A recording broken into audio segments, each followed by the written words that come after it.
Hey Kaiju fans, I'm Golden, and this is the Kaiju Profile you've all been waiting for. Now that Godzilla vs. Kong is finally out, we can give a proper Kaiju profile to the two mightiest monsters of all time, Dogzilla and Cat Kong.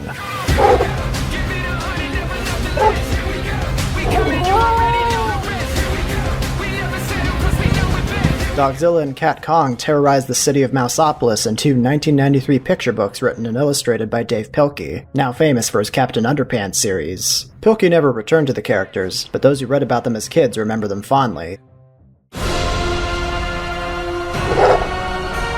Awakened by the mouth-watering smell of a barbecue cook-off in the city of Mouseopolis, the greatest danger ever posed to mousekind emerged from a nearby volcanic crater, Dogzilla. Led by the Big Cheese, a small mouse army rushed to do battle with Dogzilla, but she repelled them with her stinky, powerful doggy breath. The horrific hound trotted into Mouseopolis, her canine instincts causing mayhem and mass destruction. The Big Cheese returned with a fire truck to confront Dogzilla with her worst nightmare, a bath. He blasted her with a powerful stream of water, while other mice deployed a giant brush and poured on her with shampoo and conditioner. The bubble bath scrubbed into her memory forever. Dogzilla retreated into her volcano, forever banished from Mouseopolis. The mice rebuilt, but as they kicked off another cook-off a year later, a new threat emerged. Puppies.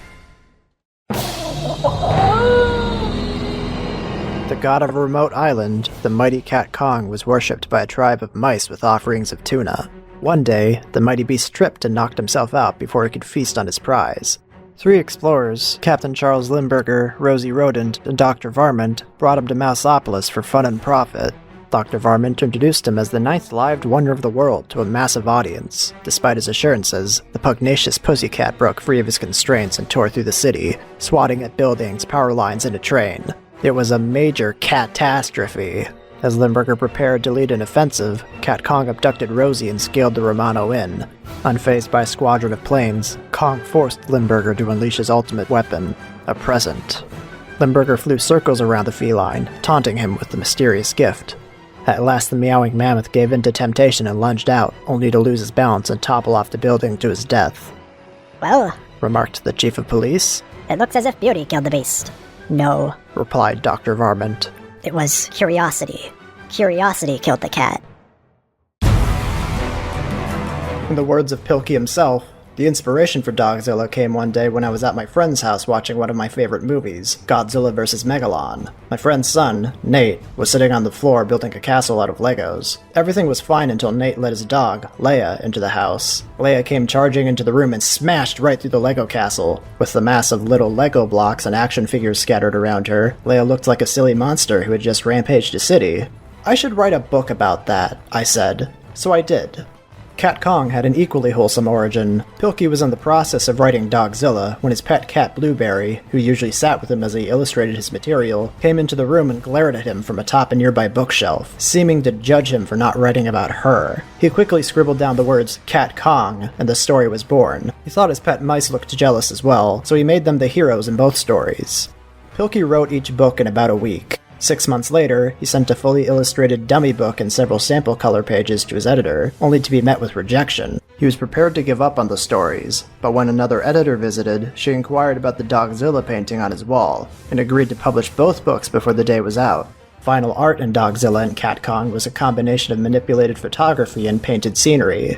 Nearly all the animals featured in the books were Pilkey's pets, with Leia as Dogzilla and Blueberry as Cat Kong, and he took over 2,000 photos of them in all.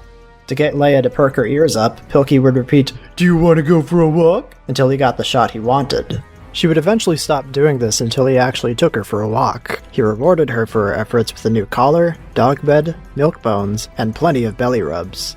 The puppies on the final page lived on a farm in Mentor, Ohio.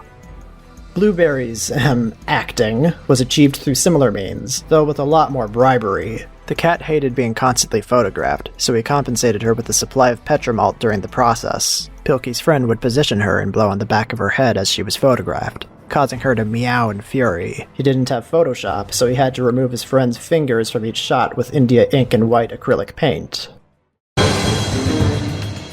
Dogzilla's jaws are powerful enough to chew through furniture and furniture stores alike, while her paws left a hole in the Museum of Natural History. Her doggy breath has a nasty stench that was potent enough to force an army of mice to retreat. Later, she unleashed fiery breath inches above the Big Cheese's head. Perhaps all the barbecued food she ate ignited it, like the TriStar Godzilla's power breath. Like the Heisei Godzilla, Dogzilla is fine with volcanoes but endangered by suds. A combination of water, soap, conditioner, and a huge brush sent her packing. Cat Kong wielded incredible strength, able to break his metal restraints and tear through buildings. He also proved impervious to unspecified weapons of an airplane squadron. His clumsiness was his downfall, first leading to his capture and then to his death. Of course, that present would have held no sway over him if not for his curiosity. Pilkey's fascination with giant monsters began at a young age, when he would watch their adventures on a program hosted by the late Cleveland TV personality Marty Sullivan, who played a parodic superhero named Superhost. The character's silly antics evidently had an influence on Pilkey's brand of humor. Cat Kong and Dogzilla aren't the only Pilkey stories influenced by kaiju media. His Captain Underpants series typically features the titular hero doing battle with giant foes at the end of each story, and while this is a common trope in superhero media, there are points where influences from kaiju media are snuck in there. In Captain Underpants and the Wrath of the Wicked Wedgie Woman, George and Harold watch a cool Japanese monster movie, starring a certain fire-breathing turtle. The boys' love of monster movies seeped into their comic books. As in Ook and Gluck, Kung Fu Cavemen from the future, the titular characters befriend a giant dinosaur in a conflict with a gorilla, and later face a trio of robots called Mechasaurs. Another one of Pilkey's long-running book series is Ricky Ricotta's Mighty Robot, starring an anthropomorphic mouse saving the world from monsters with the help of a giant robot, a reference in both name and premise to Johnny Sacco and his flying robot, otherwise known as Giant Robo. Giant Robo can also be seen on a TV in Captain Underpants and the Revolting Revenge of the Radioactive Robo-Boxers. That's all we have for Cat Kong and Dogzilla. Whether or not Pilkey will eventually make a Dogzilla vs. Cat Kong remains to be seen, but it's never too late. Thanks for watching.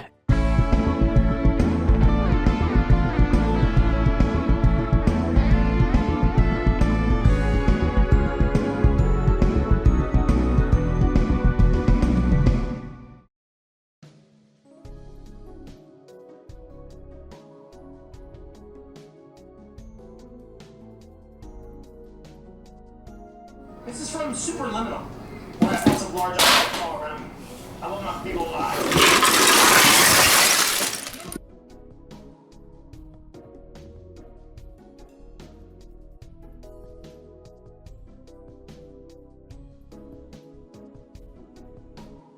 No.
So because this is both destructible as well as we want to get a grandeur scale, building this solid through doesn't make a whole lot of sense.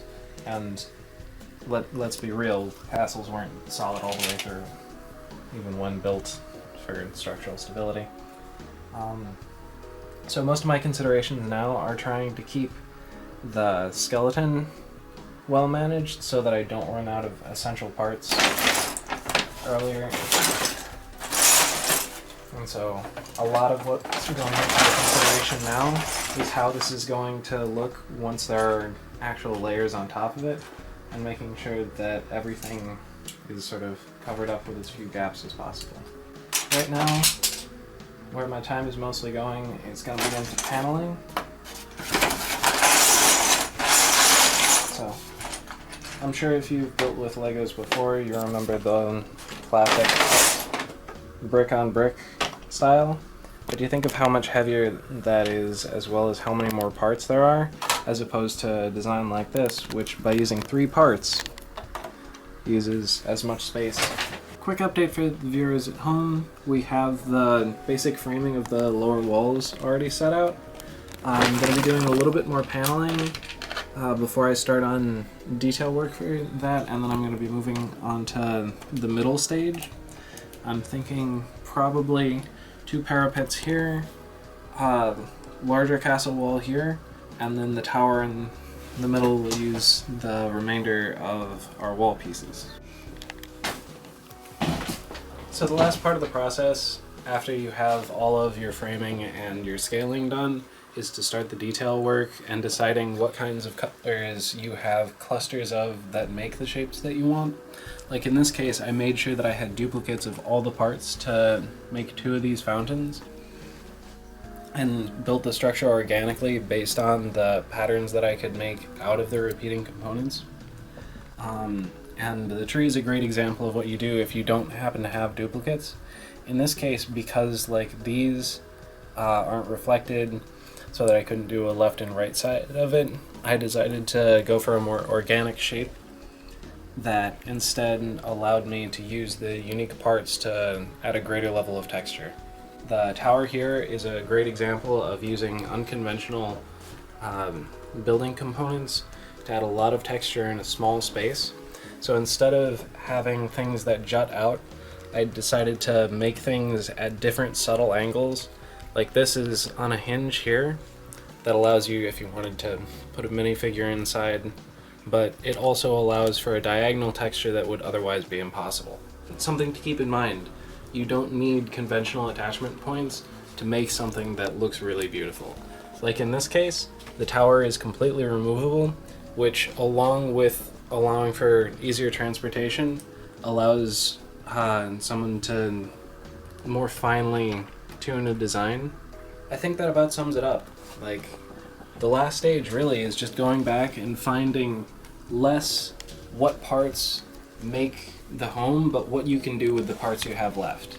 Finding a home for the parts rather than finding what you need in a mess of puzzle pieces. And then making sure to press from the back while pulling from this side, and being mindful of where the separation is in the middle, so that I don't snag on either of the green plates. And then making sure to keep an upward angle on the back lip, and I carefully move it over. And you should be able to move the wood onto the table.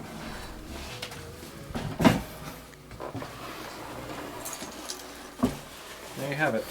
Transporting a large-scale model. Anything that can fall, will fall. Planter. It's my planter box. Yes, just happened to have a planter the exact right size for this castle. Because you know I have a few plants.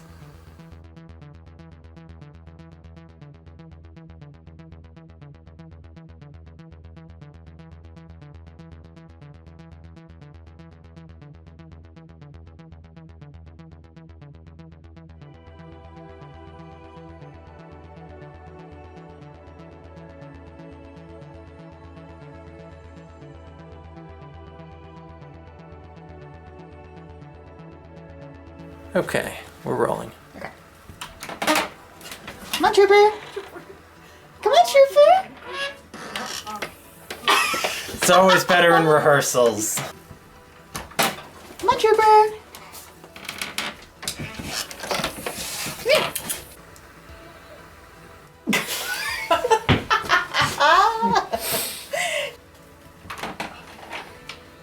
No.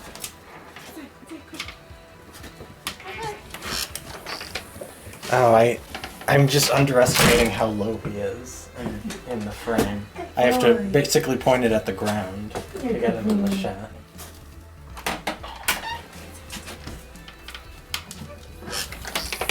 Beautiful. Trooper, here! Good boy! You good boy! You did a good boy! Good boy! Okay, I think that'll do it for the first shot. Oh, he's so happy now. You want to do that again, don't you? Because you're going to get more treats. Oh, gosh. You might as well. You might as well directly lift it into the floor at this rate. Oh god. Oh, love what I'm hearing. I don't know what that was, but okay. Okay. Got it. What's the point of the whiteboard? Oh, just so you can slide it into the floor. Turned out we didn't need it. Okay. Just that big piece that was float there. Uh-oh.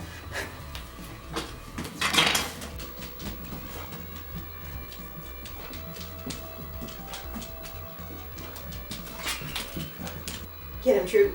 Get him, Troop. Get him, Troop.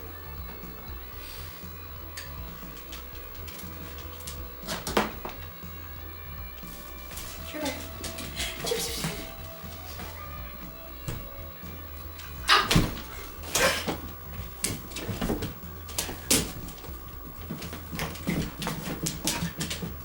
You want it?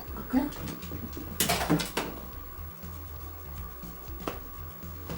This is hopeless.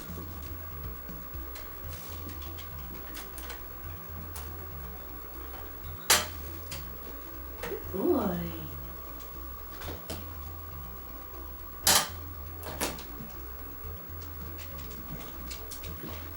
Okay. Get it! It's literally in the castle booth. Get it, Trooper.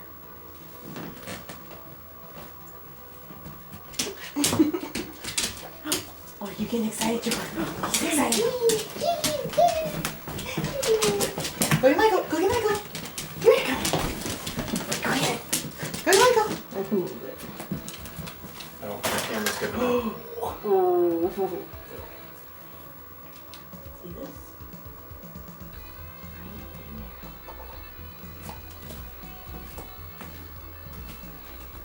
Get it!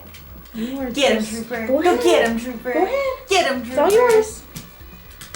Get him, Trooper! Why are you like this? I mean, it's great any other time.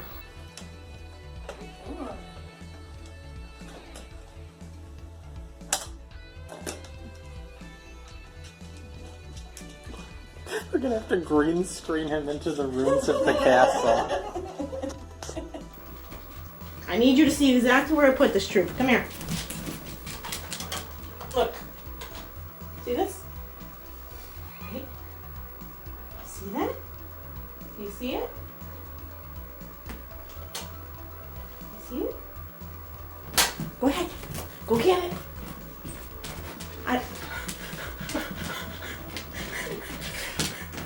No. The one time you're allowed to destroy something.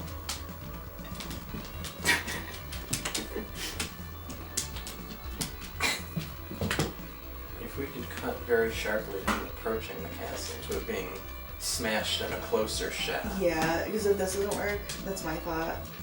I know. I know. Look.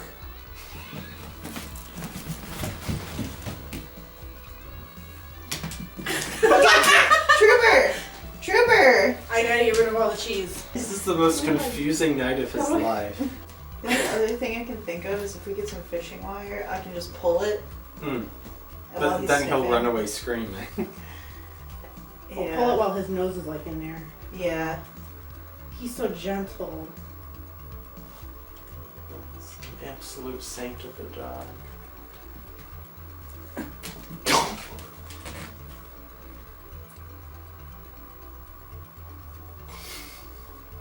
He's so gentle. Oh, what a good boy. I couldn't eat food that delicate. He's licking the castle.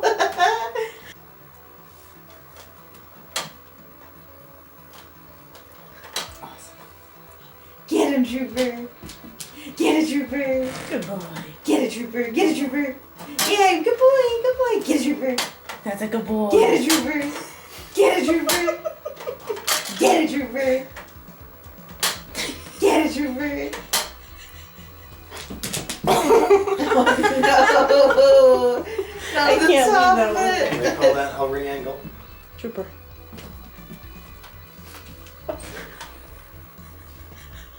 No problem. He's outwitting us at every turn. Oh no. That's bad. What if that was the one that did it? This one's sticky now. Oh no. It's sticky. I gotta wash my hands.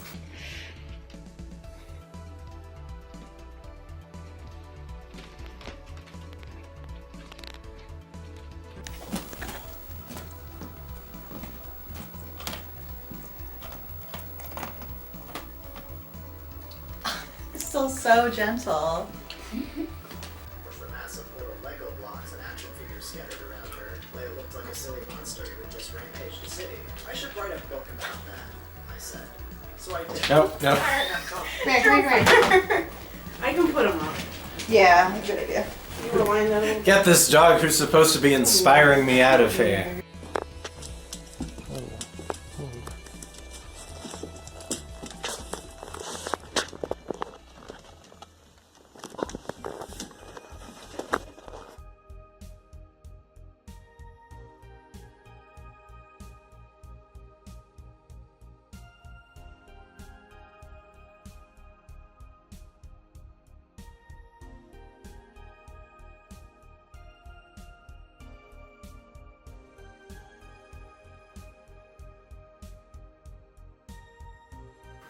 And thus began the most dignified moment of my life.